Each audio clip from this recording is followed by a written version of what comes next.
Hi everyone, I'm James Hawthorne. I'm a National Academy of Sports Medicine certified personal trainer, and today I'm going to take you through a simple and fun 20-minute home workout. This is great for days that you can't get to the gym. It's my philosophy that consistency is probably the most important part of any fitness routine. It's not about going out there and killing yourself on any one day.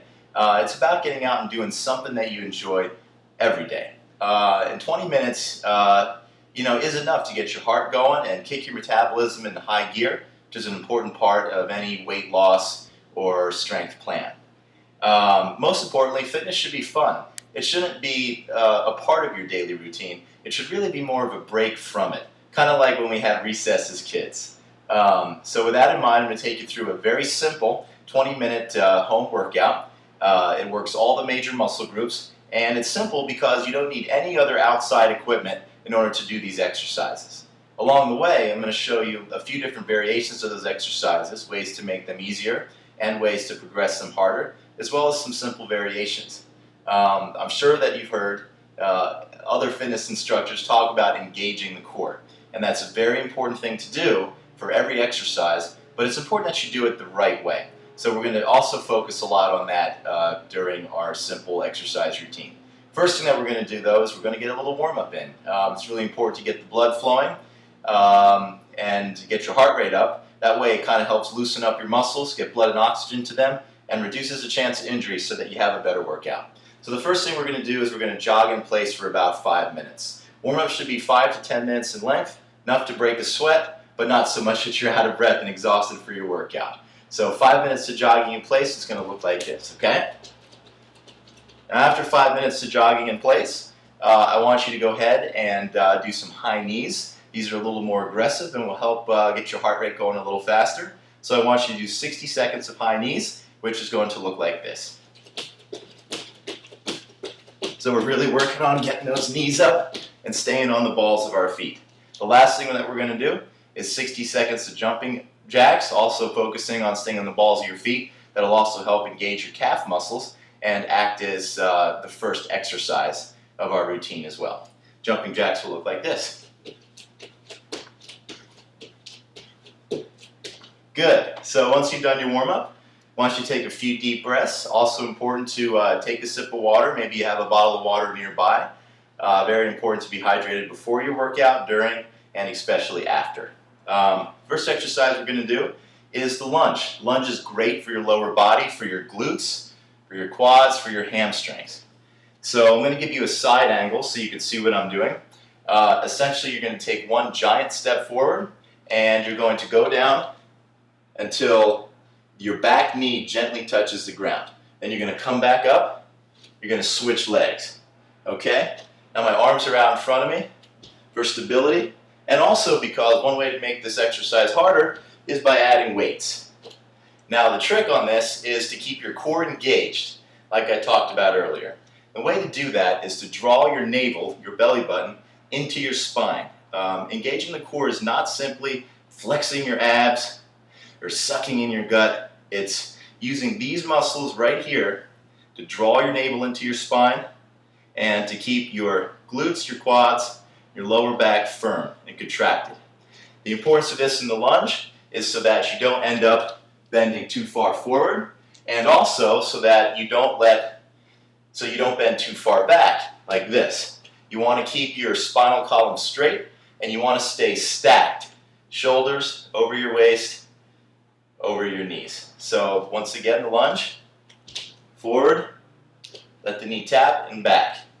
Arms forward, down, and back.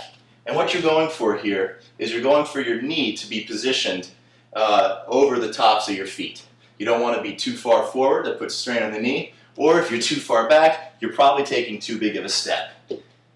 Now, one way to make this exercise a little bit easier is to go ahead and to do a walking lunge.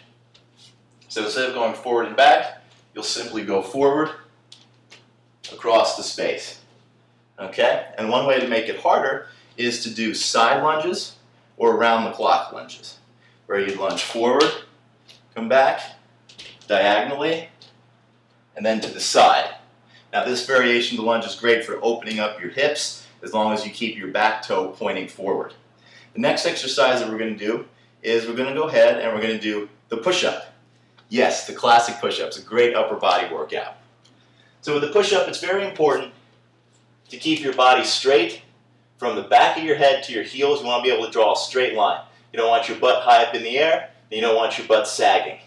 You want to keep your hands shoulder width apart, directly underneath you, so that your arms are perpendicular to the floor. You want to drop down until your chest touches the ground.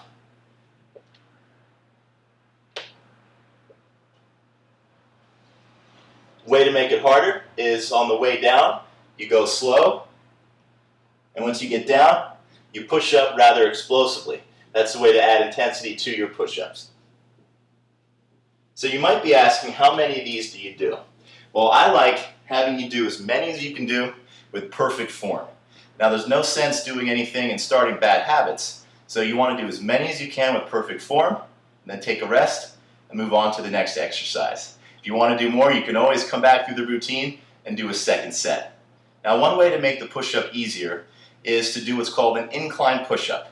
Now, you can do this against a wall, or if you think you are ready for something a little more difficult, against a stable object, such as an ottoman or a sofa or anything that's not going to move on you. Now, this makes the angle a little bit easier, but the principles are still the same. You're nice and straight from the heels to the back of your head. Hands are shoulder width apart and arms directly underneath you, and you lower your chest towards the wall or towards the ottoman or whatever you're using. Slow on the way down, fast on the way up. Good. And a way to make it harder is to do a decline push-up. So you put your feet up on a stable object, nice and straight from the back of your heels to the back of your head. Hands shoulder width apart, down nice and slow, up aggressively. So that's the push-up, as many as you can do with perfect form. Now we're going to go ahead and we're going to attack the core. So the next thing that we're going to do is the sit-up, the basic sit-up. We're going to go ahead and we're going to do what are called straight leg sit-ups. The reason we don't bend our legs is because that forces you to use too much of your hip flexors, these muscles right here, and actually takes away from the benefit on your abs. So we're going to have our hands gently behind our head. We're not going to tug on our head, and we're not going to curl our spine up. We're going to try to keep our spine nice and straight and lift the whole thing off the ground at once while keeping our heels pressed into the floor. You don't have to come up very far. You just have to come up to feel a nice squeeze in the abs. And you want to go down to your shoulder blades hit and come right back up. We don't want to take a really long rest after each one because then we lose the cumulative benefit of fatigue. Now, one way to make this easier is to bend your legs.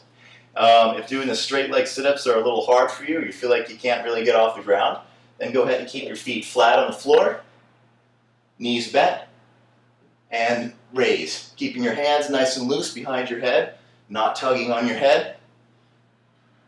Now, one way to make this harder are to do elbow to knee twists.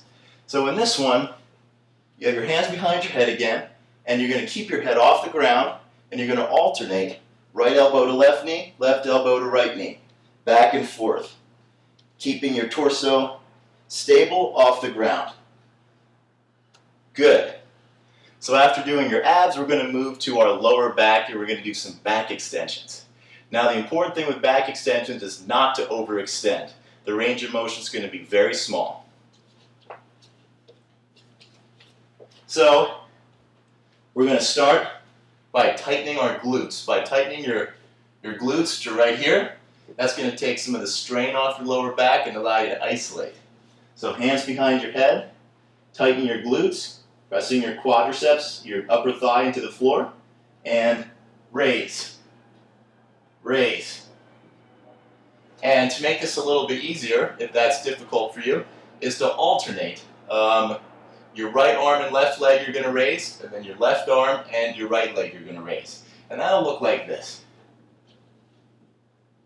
So your torso is on the ground, and you're alternating right arm, left leg, left arm, right leg.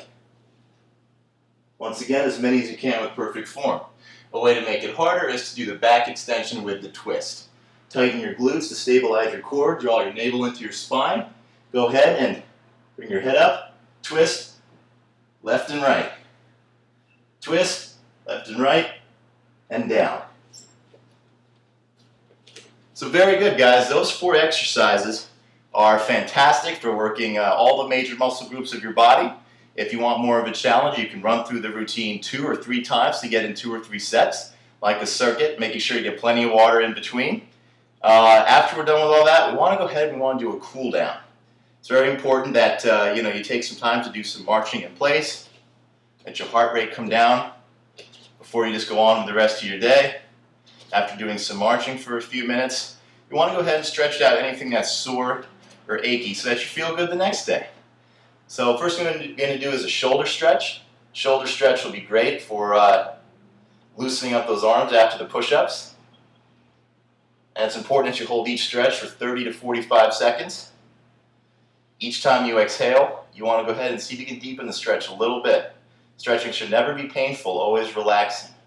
So you never want to push too hard or strain.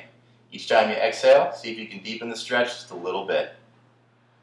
After the arms, we're going to go ahead and we're going to stretch out the hamstrings.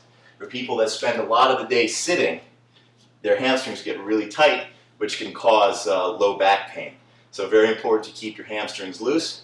One leg out in front, bring your other foot to the inside of your knee, and you're going to reach forward. Each time you exhale, you go a little farther down. If you can, bring the opposite arm forward and reach with it as well. And each time you breathe, try to move a little farther forward and a little farther down. And once you've done each side, 30 to 45 seconds, you're done. So get some water and pat yourself on the back for getting a workout in today, even though you didn't make it to the gym. Once again, keep it fun, stay consistent, and enjoy your workout. Thanks so much.